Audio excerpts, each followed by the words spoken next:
Hello friends, आज है 4 अक्टूबर 2025। आज की जितने भी करंट अफेयर्स हो सकते हैं, करंट अफेयर्स जितने भी क्वेश्चन हो सकते हैं, उसको आज हम डिस्कस करेंगे। चलते हैं पहले क्वेश्चन पे। विश्व पशु दिवस कब मनाया जाता है?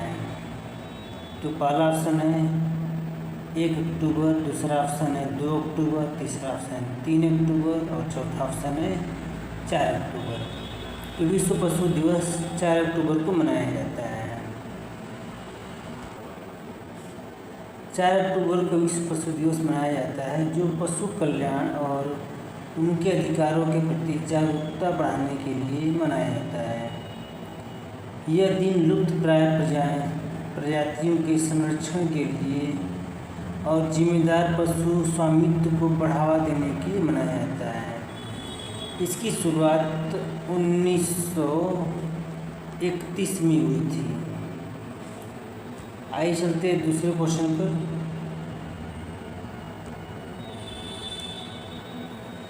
हाल ही में विश्व भारोत्तोलन चैंपियनशिप में किसने रजत पदक जीता है? तो पहला ऑप्शन है मीराबाई चानू, दूसरा ऑप्शन प्रणब मल्लेश्वरी, तीसरा ऑप्शन है कुंजरानी देवी, चौथा ऑप्शन है पूनम यादव। तो इसका सही आंसर है मीराबाई चानू। जबकि मीराबाई चानू ने राष्ट्रमंडल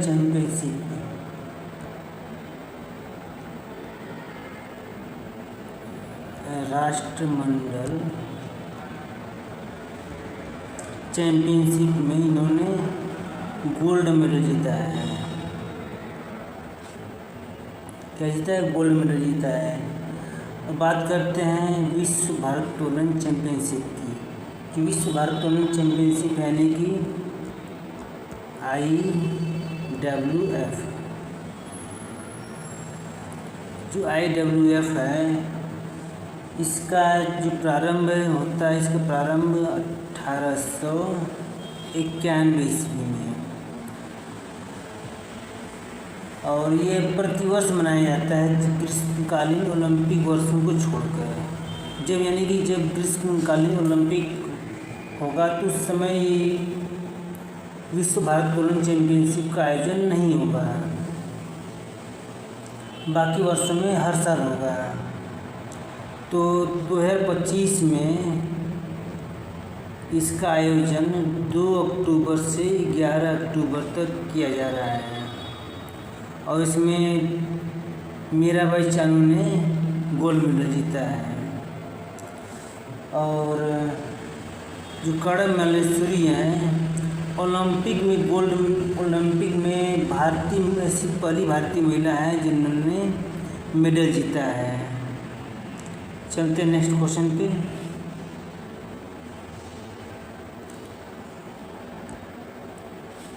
हाल ही में किस प्रमुख स्वतंत्रता सेनानी, गांधीवादी और समाजवादी नेता का 100 वर्ष की उम्र में निधन हो गया है? पहला ऑप्शन है बाबा आमटे, दूसरा ऑप्शन है जीजी पारेख, तीसरा ऑप्शन है ज्योति बसु, चौथा ऑप्शन है अन्ना हजारे। इसका सही आंसर है जीजी पारेख। जीजी पारेख का 100 वर्षों की उम्र में इनका निधन हो गया है, जो 1942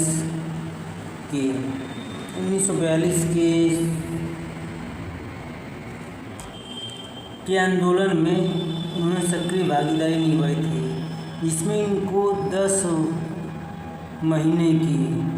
मंथ की जेल हो गई थी। उसके बाद इनको 1975 में जो आपातकाल लगा था, आपातकाल में भी इनको जेल हो गई थी। आगे चलते हैं नेक्स्ट क्वेश्चन पे।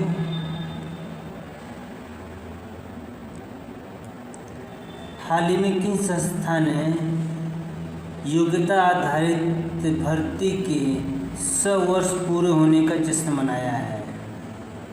तो पहला ऑप्शन है NDA, दूसरा ऑप्शन है UPPSC, तीसरा ऑप्शन है यूपीएससी, चौथा ऑप्शन आईपीएस। इसका सही आंसर है यूपीएससी, यानी कि यूपीएससी के 100 वर्ष पूरे हो चुके हैं। इसकी स्थापना हुआ था 1 अक्टूबर 1926 को। तो आज क्या 100 वर्ष पूरा हो गया है। यह संस्था आज़ादी के पहले बनी थी। जब हमारा देश आज़ाद हुआ तो 1950 में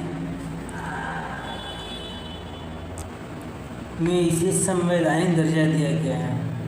संविधान में भाग 14 यानी संविधान में भाग 14 के अंतर्गत आर्टिकल 315 से 323 के बीच इसका उल्लेख किया गया है। चलते हैं नेक्स्ट क्वेश्चन पर। हाल ही में किस देश ने सामाजिक सुरक्षा में उत्कृष्ट उपलब्धि के लिए ISSA पुरस्कार जीता है?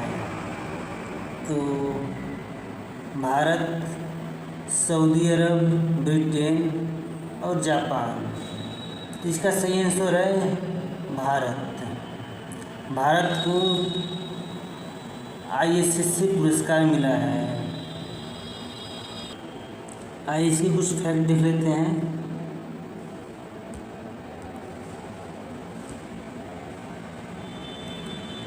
भारत को सामाजिक सुरक्षा में उत्कृष्ट उपलब्धि के लिए अंतर्राष्ट्रीय सामाजिक सुरक्षा संघ ISSA पुरस्कार 2025 से सम्मानित किया गया है। केंद्रीय श्रम एवं रोजगार मंत्री मनसुख मंडाविया ने मलेशिया के कुआलालंपुर में ISSA विश्व सामाजिक सुरक्षा मंच में ये पुरस्कार प्राप्त किया। ये पुरस्कार भारत के डिजिटल, सार्वजनिक अवसंरचना और सामाजिक सुरक्षा कवरेज के तेजी से विस्तार पर कहा जाता है। चलते हैं अगले क्वेश्चन पर।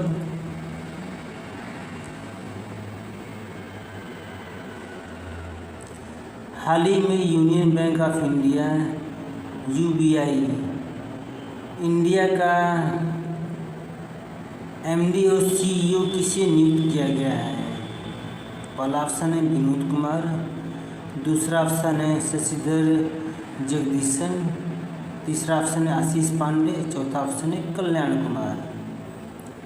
तो आशीष पांडे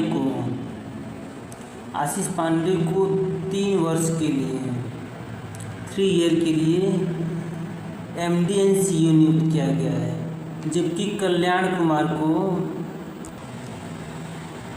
इनको सेंट्रल बैंक ऑफ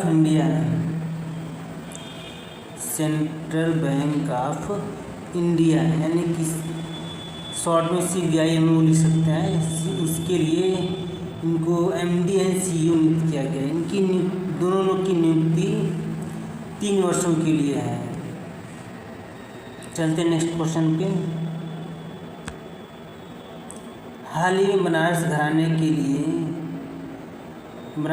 के किस आध्यात्मिक गायक का 89 वर्ष की आयु में निधन हो गया है? तो पहला ऑप्शन है महादेव प्रसाद मिश्र, दूसरा ऑप्शन है राजेंद्र प्रसाद मिश्र, तीसरा ऑप्शन गिरिजा देवी, चौथा ऑप्शन है छन्नूलाल मिश्र। इसका सही आंसर है छन्नूलाल मिश्र। छन्नूलाल मिश्र का 2 अक्टूबर को 89 वर्ष की आयु में निधन हो गया। इनका निधन मिर्ज़ापुर में हुआ था, उत्तर प्रदेश के मिर्ज़ापुर में।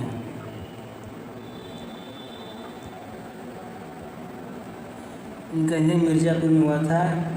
ये बनारस घराने के आध्यात्मिक गायक थे जो ख्याल, ठुमरी, कजरी और भजनों की अपनी निपुणता के लिए प्रसिद्ध हैं। इनको 2020 में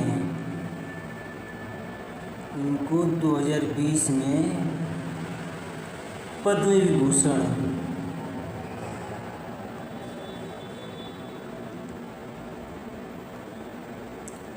विभूषण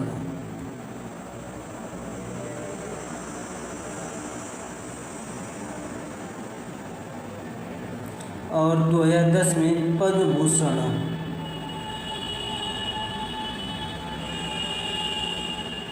2010 में पद्म भूषण।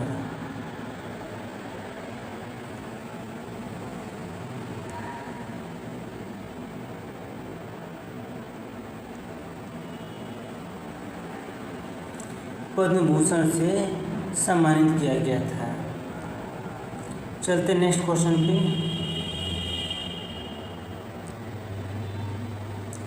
हाल ही में किसने नीलेट डिजिटल यूनिवर्सिटी यानी कि NDU प्लेटफॉर्म का उद्घाटन किया है? तो पहला ऑप्शन है अश्विनी वैष्णव, दूसरा ऑप्शन है धर्मेंद्र प्रधान, तीसरा ऑप्शन है अमित शाह, चौथा ऑप्शन है CP राधाकृष्णन। तो इसका सही आंसर है अश्विनी वैष्णव जी।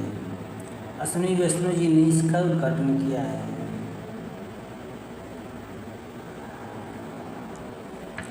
केंद्रीय मंत्री अश्विनी वैष्णव ने पूरे भारत में सुलभ डिजिटल शिक्षा प्रदान करने के लिए नीलेट डिजिटल यूनिवर्सिटी यानी कि NDU का उद्घाटन किया है। इसका उद्देश्य आर्टिफिशियल इंटेलिजेंस, साइबर सुरक्षा, डेटा साइंस और सेमीकंडक्टर्स में तकनीकी शिक्षा का विस्तार वंचित क्षेत्रों तक कराना है। मुजफ्फरपुर, बालासोर, तिरुपति, लुंगलेई और दमन में 5 नए नीलेट केंद्रों का उद्घाटन किया गया है। चलते हैं नेक्स्ट क्वेश्चन पे।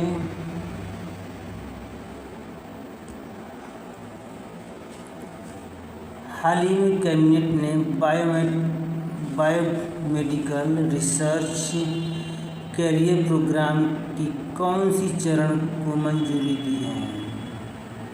तो फर्स्ट, सेकेंड, थर्ड और फोर्थ। तो इसका सही आंसर है थर्ड। चलते हैं नेक्स्ट क्वेश्चन पे।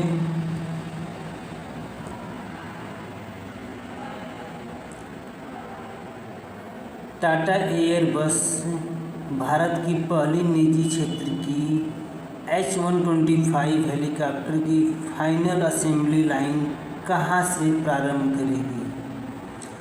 तो पहला ऑप्शन है विशाखापट्टनम, दूसरा ऑप्शन है वेमागल, चौथा ऑप्शन है मुंबई, तीसरा ऑप्शन मुंबई और चौथा ऑप्शन है श्रीनगर। इसका सही आंसर है वेमागल। वेमागल कर्नाटक राज्य का एक गांव है। वेमागल क्या है? कर्नाटक का एक गांव है, विलेज है। आज के लिए बस इतना ही। आप लोग पढ़ते रहिए, बढ़ते रहिए, मस्त रहिए। Thank you.